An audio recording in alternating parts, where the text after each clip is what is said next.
Ignition sequence start. 6, 5, 4, 3, 2, 1, 0. Liftoff. We have a liftoff.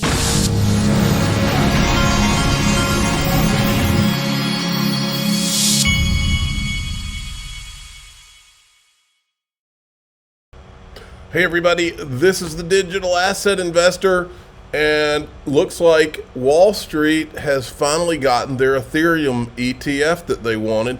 This is why all of them, their coordinated media and all their crypto pundits and everybody ignored ETHgate, including senators. Loomis never mentioned ETHgate. Nobody ever tried to do it, and unfortunately for them, there's a documentary coming out that's going to expose it all. So all of them that supported ETH and never told the investors that they now have investing in these Ethereum ETFs about the disguised whales and all that stuff. They all wanted that to not be seen. Because of that, any of these investors that are harmed as a result of this, it's on them.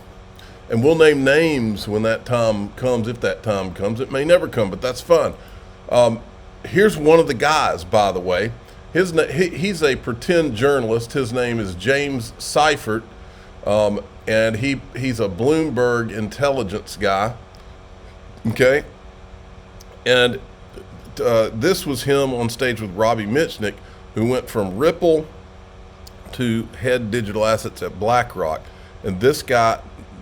But before you see this, remember, and I pointed it out here, James Seifert, he was very aware of ETHgate and the disguised whales, which would be intentionally hiding the original purchasers of ETH so that they can ultimately control Ethereum behind the scenes, okay?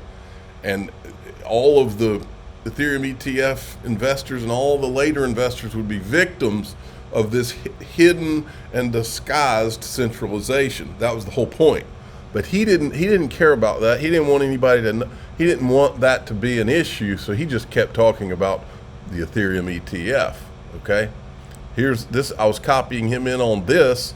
He was in spaces, all kinds of things where they were ETHgate was being talked about, and he knew all about it and ignored it, okay? I just wanted to point this out before you see him get on stage with the BlackRock head of digital assets and intentionally take a shot at XRP. Get a background on you. Like, how did you get involved in the digital assets? And when you hear him take a shot at XRP, remember, why did they all, it's the same reason you're seeing all these politicians attack Donald Trump. They're pointing at him and calling him a criminal and calling him all these things because they're the ones that have actually committed the crimes. And so it's a political tactic. You accuse your enemy of the things you're doing. That's the playbook. That's the same thing that's been done with Ethereum and all. They point at XRP and call it all these things and call it a banker's coin. Meanwhile, it's actually Ethereum that's the banker's coin. JP Morgan and Goldman Sachs were there from the beginning. You think these guys don't know that?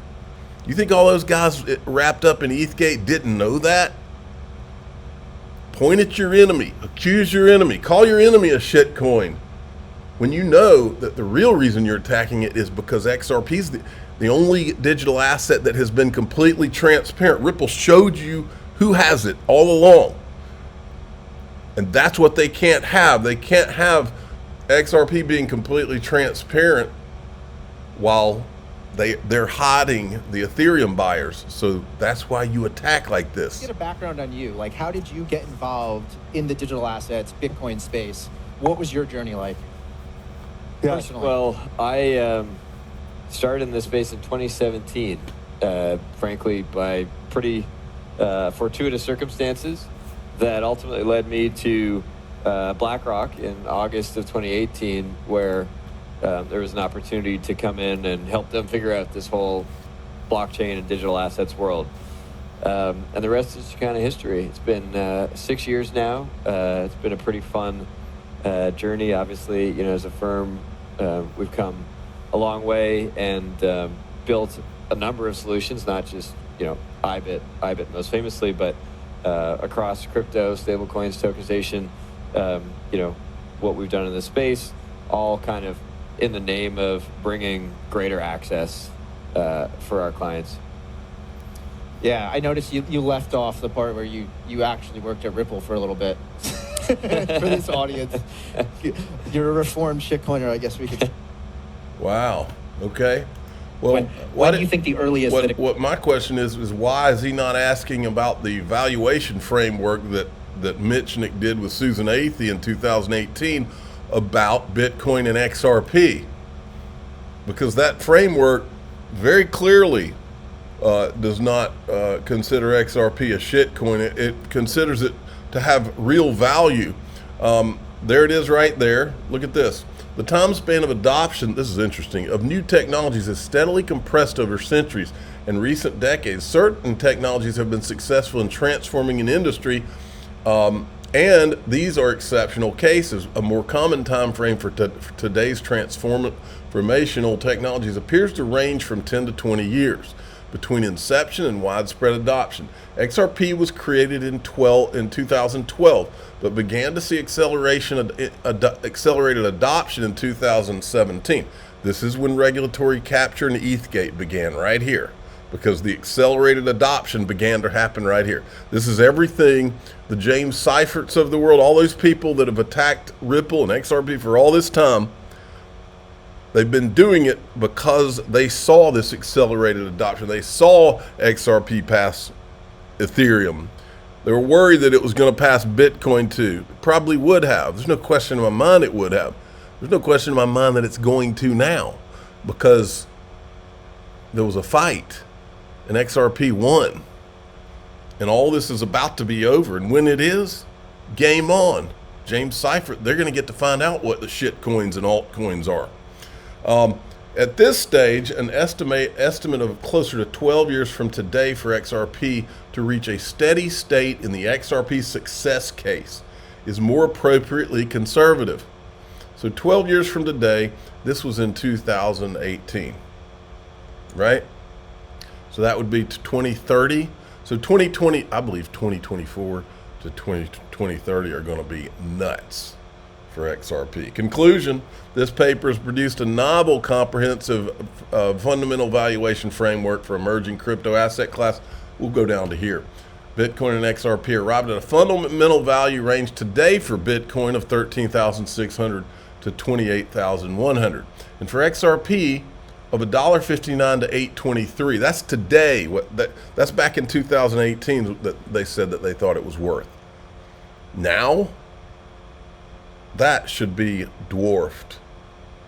You take away all the regulatory capture and all these bad guys that came after Ripple and XRP all these years, I believe the valuations are about to be, quote, corrected. That's what I think. And when that happens, you're going to see what XRP is really worth. Okay. Now here he's asking about Robbie Mitchnick. They're talking about ETFs. Watch this.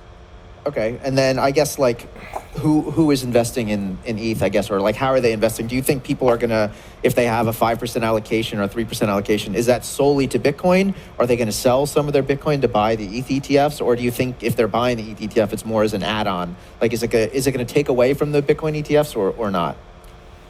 It's still early days. I think early indications are it's probably more likely to be an add-on, that people will recognize that these are complements, not substitutes.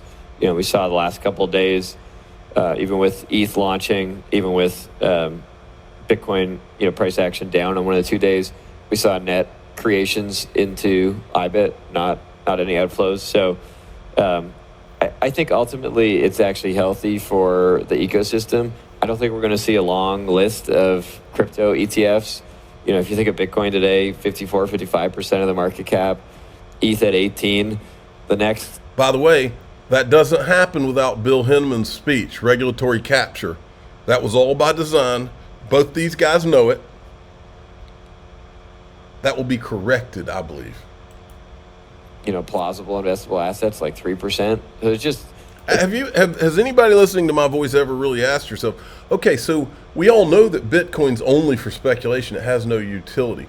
Have you really asked yourself, okay, so when the speculation of Bitcoin matures And then all of a sudden, some of these digital assets that are going to have real utility and be used in everyday flows of money, whereas Bitcoin's just going to be sitting there, sitting as a store of value.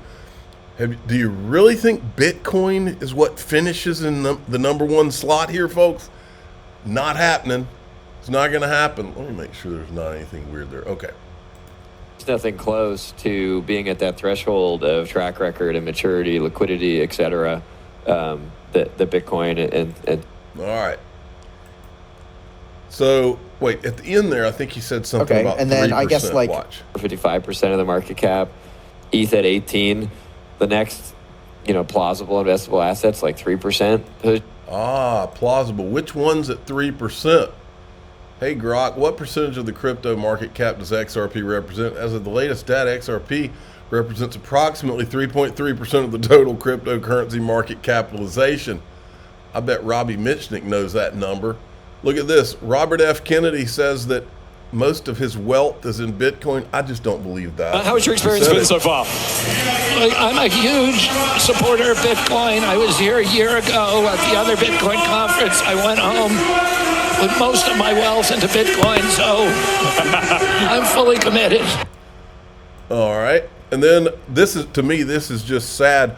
But why wouldn't this happen? Why wouldn't the Hawk Tuah girl and the whole promotion of this poor young girl who, look, everybody, young people are going to make mistakes in social media. That was definitely a mistake. I'm sure it embarrassed her family. I'm sure it embarrasses her if she was willing to admit it.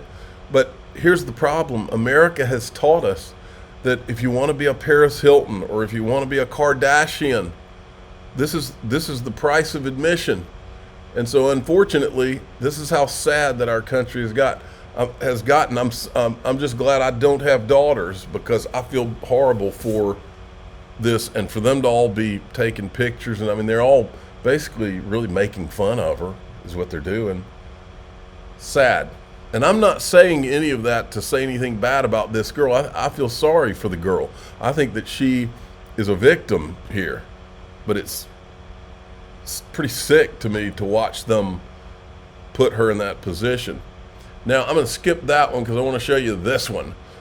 I thought Bitcoin I thought it was down with the governments. I've been to Bitcoin Miami more than once, and it was pictures of the dollar burning on the wall, because Chris Giancarlo pointed up at it and told us that needed to come down. Pictures of the US dollar burning on the wall is what they had.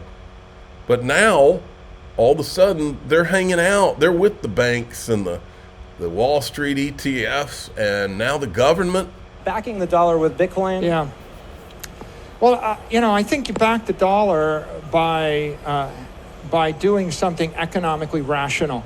So when the United States actually purchased Louisiana and we expanded the country and doubled the size of it, we backed the dollar. And when Seward bought Alaska and we found $1 trillion of oil underneath it, we backed the dollar. And when we developed the port of New York City, and we engaged in international commerce, we backed the dollar. So the country's got to look to the future, and the future of the country is in cyberspace, and Bitcoin is, in essence, cyber Manhattan. So the way you back the dollar is you buy Manhattan for pieces of paper and trinkets, and you buy it before it's worth hundreds of trillions of dollars, just like the Dutch bought New York for $50 worth of plastic beads. And so I think that it's right in front of us. The United States owns the majority of the gold in the world. The U.S. federal government owns 28% of the land, in the United States. The U.S. government should own the majority of the Bitcoin in the world. Boy, how things have changed. Look at this from Caitlin Long. Stories I heard today from law-abiding crypto companies targeted by non-law-abiding federal agencies would make your blood boil. The U.S. is no longer a nation of laws. Ends justify the means. Abuses are widespread. This industry has every right to pay to throw the lawbreakers out. These people need to go to prison, is what they need to do. Now, folks, in DAI XRP, I'm going to show you just how bad they've been breaking the laws. It is across the board. what happens in this upcoming election is everything. And don't believe these clowns that just can't leave their liberal roots and tell you to not vote for these clowns that are the ones that have been lying to you for all these years. I'm going to show you their lies in color. We're going to show them to you. There's no question about any of this. And you can, at this point, you can't even believe these people are such liars. You can't even trust if they come out, oh, we've changed our mind. We're not going to do Operation Choke Point 2.0 anymore. You can't even trust them. And I'm going to show you why. I'm the digital asset investor. I'm not an investment advisor. This is for entertainment purposes only. Please subscribe, hit the like button, tell your friends and family. Here we go.